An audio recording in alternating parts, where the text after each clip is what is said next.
I got a Dodge Cummins. That's cool. What do you tow? Let me guess. Nothing, right? Quite a lot, actually.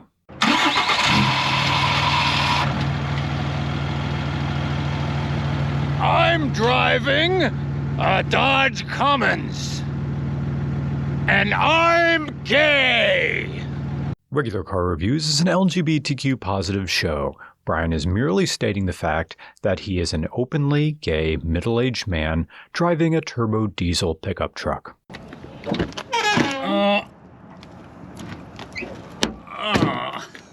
I drive a Dodge Cummins, and this is my beautiful Joey. Brian is working his way through 40 years of trauma in the closet. He promises this is the last time he will be acting out. Say hello to 1,200 pound-feet of torque from a tuned 6.9-liter Cummins turbo diesel and completely at your command with a 6-speed G56 manual transmission with a gear shift knob that spun sideways and cross-threaded so it's crooked forever. And there's ants in the house. My house has ants, and it's unclean. Unclean. Pro tip, if you have a shifter knob and it won't screw on tight at a position where it lines up correctly, spin the knob off and stack lock washers inside the knob, shimming it until it stops at the precise moment when it lines up. That way, you'll prevent another 9/11. The G56 manual replaced the new Venture Gear 5600 6-speed manual. The G56 is almost exclusively used in Cummins trucks with the exception of cab-over Mercedes, Atago lorries, and Mercedes Varioses, which are either large cargo vans or small buses depending on bodies. 6.7-liter Cummins turbo diesel. The official truck of this bull bar and brush guard combo. I'll tell you what, I'm ready for when they send a bus full of thugs to my red county in a blue state. I got my scope, my bull bar, and my Glock. The perfect fit to shove down my dick. Dodge Cummins, brought to you by Burner Phones. And bringing a hole saw attachment into the TA Travel Center showers. Yeah, I'm ready to get clean and get an how.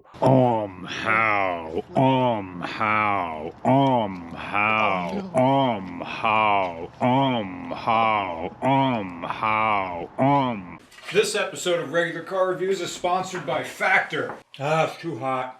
Factor is delicious meals, dietitian approved. Oh, they're so tasty and good. They bring me happiness on these dark Pennsylvania nights. What is it, like 5 p.m.? It's already dark out. I want things to make me feel happy and good, and Factor does that. How do they make vegetables this tender and crisp out of a microwave? It tastes like a home-cooked meal. You can have protein plus meals. You can have vegan options. I'm eating vegan tonight. Am I vegan? No. Am I having fun? Yes. Am I satisfied? Very. Factor makes meeting your nutrition goals easier than ever by delivering fresh, never frozen, dietitian-approved meals right to your doorstep. Head to Factor75.com or click the link below and use code REGULAR50 to get 50% off your first Factor box. You know what these things taste like? It tastes like when you've been on a road trip for a while and you've been eating gas station food, and then you finally get to your friend's house and he cooks you that home-cooked meal, and you're like, thank goodness I'm putting good food in me. That's what Factor meals taste like. I'm not doing a bit here. I'm seriously wondering how they make this thing taste so good. Oh, it's such a good move of them. Pairing the smoothies with this. Decadent. Once again, head to Factor75.com or click the link below and use code REGULAR50 to get 50% off your first Factor box. If it was a girl, it would be someone who proudly calls herself a passenger princess. If it was a guy, it would be a twink whose biggest, whose biggest. Okay, it's a twink with like preposterous balls, like a skinny guy with just unbelievable nuts that you think are fake. And also, that twink is very good at looking pathetic and also entitled at the same time. It's like a twink who moves in and is insulted that you're not sleeping on your own couch.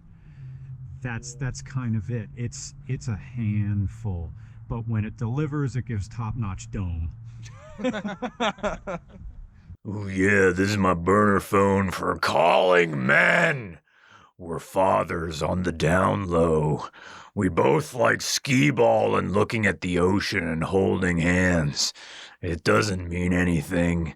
We just go to the boardwalk at Ocean City, New Jersey. I like my counties like I like my dick. Dry. Dodge Cummins, brought to you by... Wait, where's your antenna shaped like a 30-06 round? Come on, man, you're supposed to have all the accoutrements. Well, at least you got the wheels right. So I got chrome wheels with a huge offset, which was the style at the time. And when I drove in the rain, the spaced-out wheels and tires threw 4 fountains of water, salt brine, and ash up the sides of the truck and in between the body gap between the outer body metal and the wheel well splash guard, which was the style at the time. And my offset wheels, even though they were hub-centric, were not centric to the bearings behind the hub, leading to premature wear on the ball bearings inside the wheel bearing, leading to a noise which was the style at the time.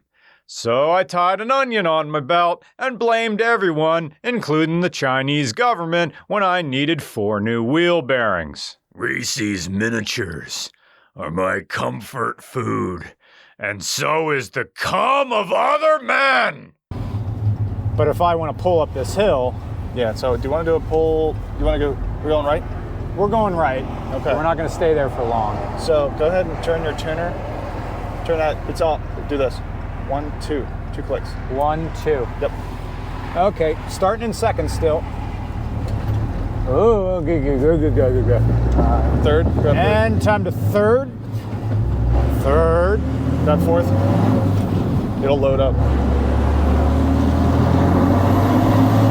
Grab fifth. Oops, sorry. Sorry. All the way to the right. All the way right. Yep. There we go.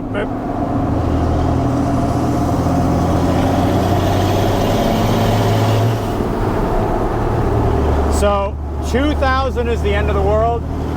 Yeah, 2,500 is screaming. Okay. Especially when you're moving that much Am I in power. 6th or am I in 4th? You're in 6th. Okay. Yeah, you're absolutely in 6th. Oh, wow. Yeah. Sorry, it's A lot going on there. It's a lot going on, and you don't want to. It's easy to melt them down. Okay. Or they just get hot quick. So up on your tuner right there. Yeah. Up on the top left is 600. Yeah. 600. That's your EGT. Everything else will stay pretty normal. For your own pleasure, the 20%, 14 right there, right in the middle. That's how much you're on the throttle. Oh, okay. That's your applied pedal pressure. Nice. So it's pretty cool. You can do a pull and you'll be screaming up the hill. I'm going to put it back in economy. Okay. So 2 clicks to the left. Yep, just all the way to the left. All right. Come on, I've only been out of the closet for 2 years. I've been in the closet for 40. Just give me a little bit more. Let me act out just a little bit longer. Promise you I'm getting over it. Squeeze, squeeze, squeeze. Little trees, get on my knees. At what point does a man become a man? Some say it's when he becomes responsible for others. Some say it's when he becomes responsible for himself. I don't know when you become a man, but I do know that far too many people search for the answer in the engine bay of a diesel truck. They convey responsibility, the nobility of hard work, The sustainability of a mindset that prioritizes the practical over the personal. You're doing the manly thing. You have a truck to transport materials, whether for work or for Cock kissing. You're a Pillar of your community. You're more than the guy with the blue-collar hands. You're a guy who has people who depend on him. You're a guy who understands that if this thing called life goes south for you, no one is coming to bail you out. So you better hope your bootstraps are made of carbon fiber, because you're going to be doing some pulling. And what better vehicle than this for scaling the vertical limit of human proficiency? But a truck is only what you do with it. And what you do with this is make money. You tow mobile homes. You tow car trailers. You tow boats, which is a good portion of the profit that EJ's towing here does. But bear in mind, the appearance of responsibility doesn't actually matter if the things you have, like a turbo diesel truck, aren't used responsibly. For a lot of people, a truck is practical, but having something practical doesn't make you a man, and it doesn't preclude a person being reckless with it. Just because you own a Cummins doesn't make you a good person. Just because you own a Cummins doesn't make you a good American. You can't buy patriotism, but there are plenty of influencers out there who are ready to sell you products with pictures of guns on them that will trick the small-minded. Everything's for sale, even your love of country. And this Apple box is getting pretty high, so I'm getting down off of it. A study was released a few weeks ago that used Lending Tree insurance quote data to figure out which brands were the go-to choices for America's worst drivers. And which brand do you think came out on top? Nissan! No, it wasn't Nissan. Wasn't BMW. Wasn't Tesla. Wasn't even Ford. Nope, here it is. Not just any brand, but specifically Ram trucks. The DU Icon. Sponsored by men who complain about teenage drivers, all the while they collect points on their license like Dragon Balls. The study found that per 1,000 drivers from November 2022 to November 2023, Ram drivers had the highest rate of incidents out of any of the 30 brands they analyzed. They had more speeding tickets per 1,000 drivers than any brand, the second highest number of accidents and DUIs, and the fifth highest number of overall citations. Now, it's just one study, so while it gives us the what, it doesn't really give us the why. And I think the why is the same reason the Nissan Altima attracts bad drivers, like incels to an echo chamber. The Nissan Altima is the most amount of new car you can buy for the least amount of money. And the Ram is the most amount of truck you can get for the least amount of money. And we're talking gas trucks, everything across the entire range. Or at least it's up there in the conversation. Because even if you end up paying more for a base level Ford F-150, you're still getting a truck big enough to tell the world you're a moving violation waiting to happen. Different situation, but it's why Mad Elf by Trogs is the go-to dinner beer, provided you're not driving after. Ironic, I know, but Mad Elf, you're getting like, what is it, without even Googling, was it 12% by volume? And yeah, it's a little goblet of it, but it's still a good serving, and you'll be set for the rest of the night. You'll get just enough of a buzz to feel good, but not so much of a buzz you end up texting people better left in the past. But what's good about a Dodge Ram, and another reason why it tends to attract a more reckless kind of driver, is that it's the kind of truck you can drive into the ground until it starts to lose its looks, and then respray the whole thing right over all the rust bubbles and keep driving it like a GTA getaway vehicle. For as much as a truck's appearance projects responsibility, its engine durability, specifically the Cummins, can imbue a driver with a sense of invincibility. The size, the power, the resiliency of an engine stiffened by hard work. It's our national character writ small. Well, why wouldn't you drive a truck like this like a jackass? Why wouldn't you overfuel the injectors so you can... Ugh.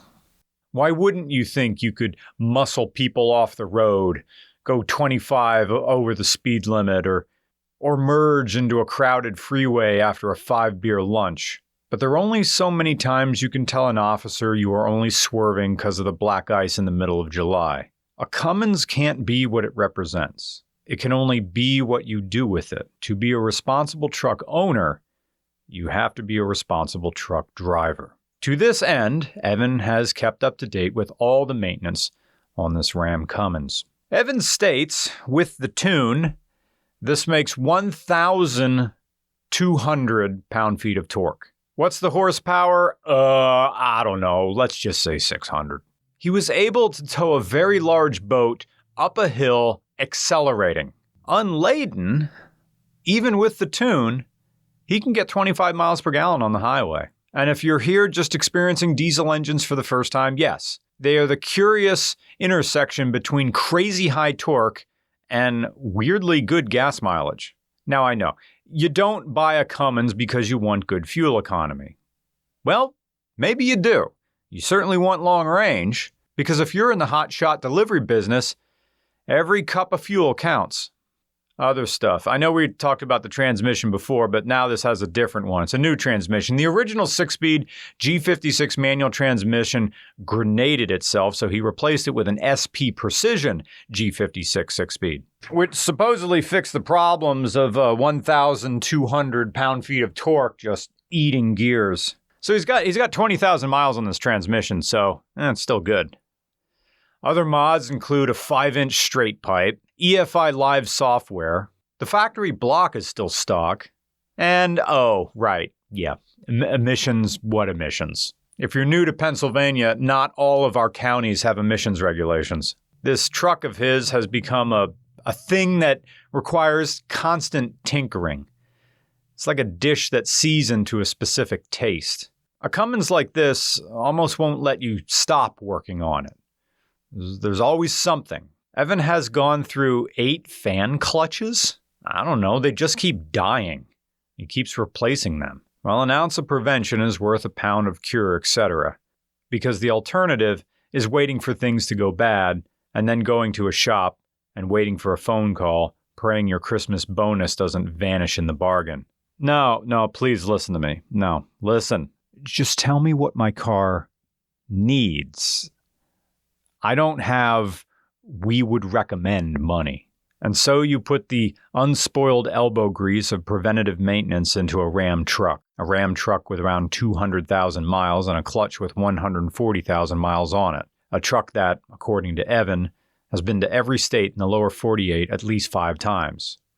A truck for all seasons. And the reason I bring up all these facts and figures is because Evan actually comes as a responsible truck owner, chrome fancy wheels notwithstanding, of course. This doesn't feel like vanity, shiny. This feels like responsibility, even if it's not perfect. Evan tells he plans to run this thing as long as it'll go and maybe one day have the whole thing resprayed and brought back to like new condition as much as possible. And then he's just gonna do that.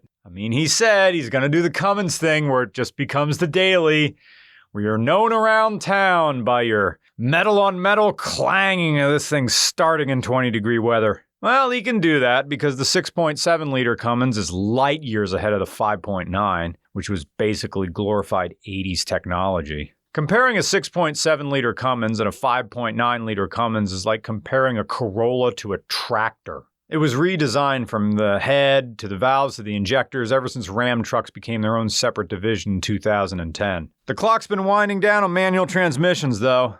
This one still has one. It's not the easiest for me to drive.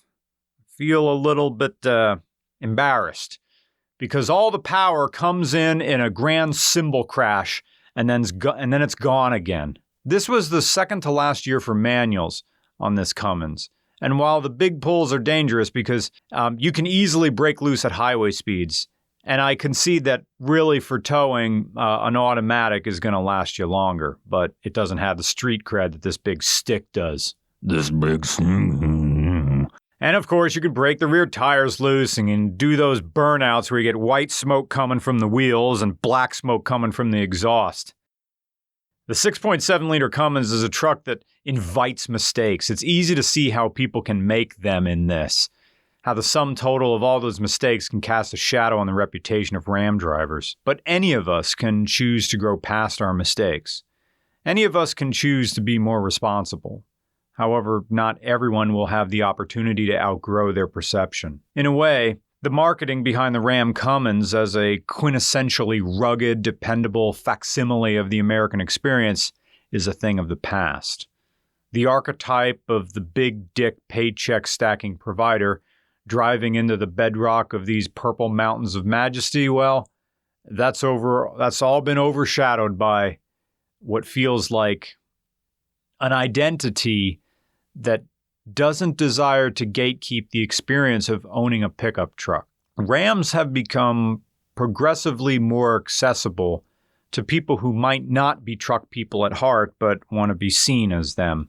And you can thank Stellantis' wonderful depreciation for that. You get more tech features and the gradual elimination of manual transmissions and designing that's meant for a broader appeal.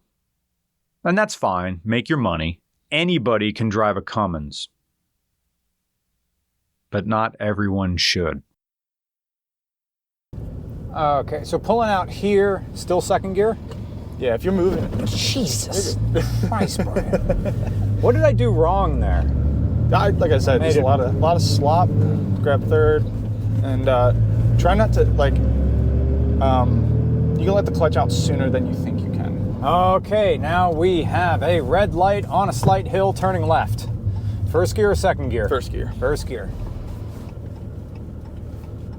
So yeah, first gear, always be like a dead stop, rocked back stop. Okay. And then, actually, best way to get into it, like if you want to get into it now, is to push it in third, and then push it into third. Push it in third, and then push it over to first. Okay, and just let it do its thing with. Do I have power seats? No. I need a little bit more leg articulation. There we go. There you go. I was gonna say.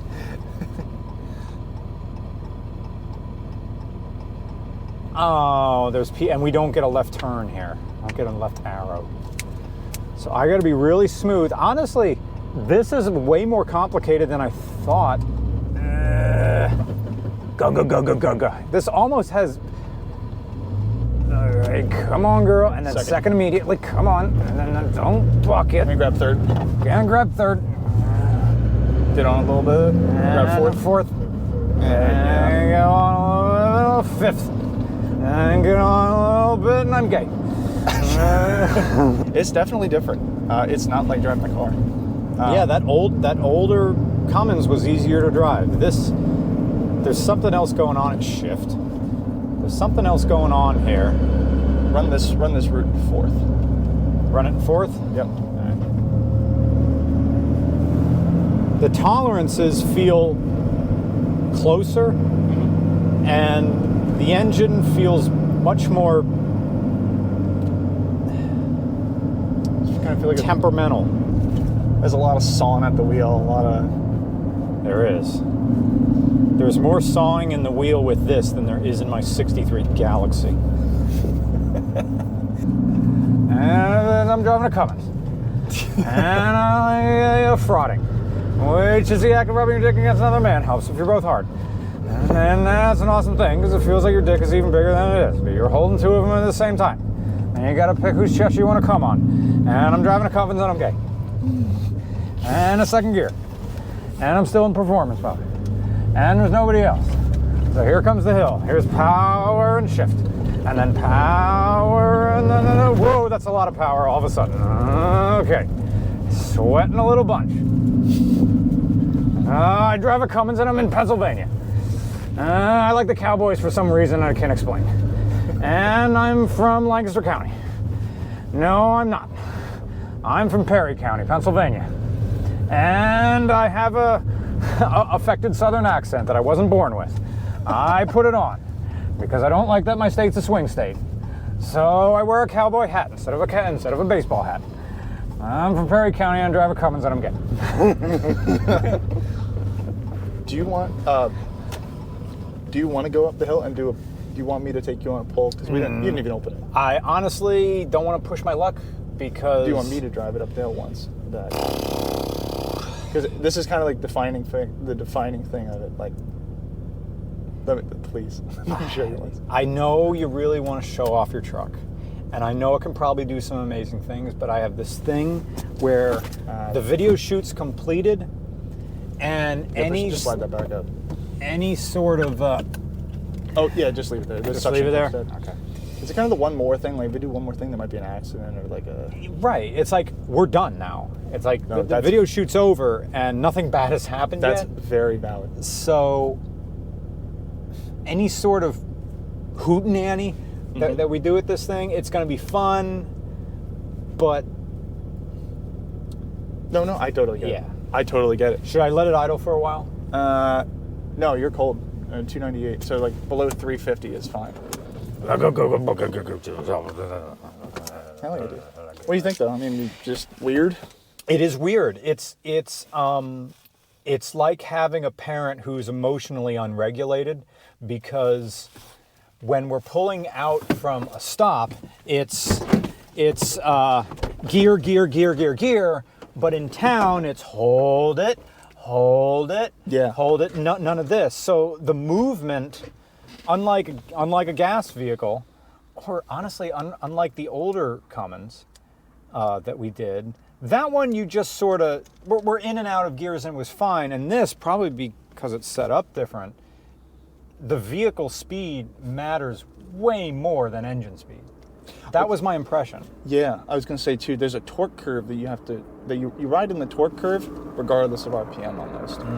So when you're slower, you just kind of go with how much leverage the engine's giving to the truck.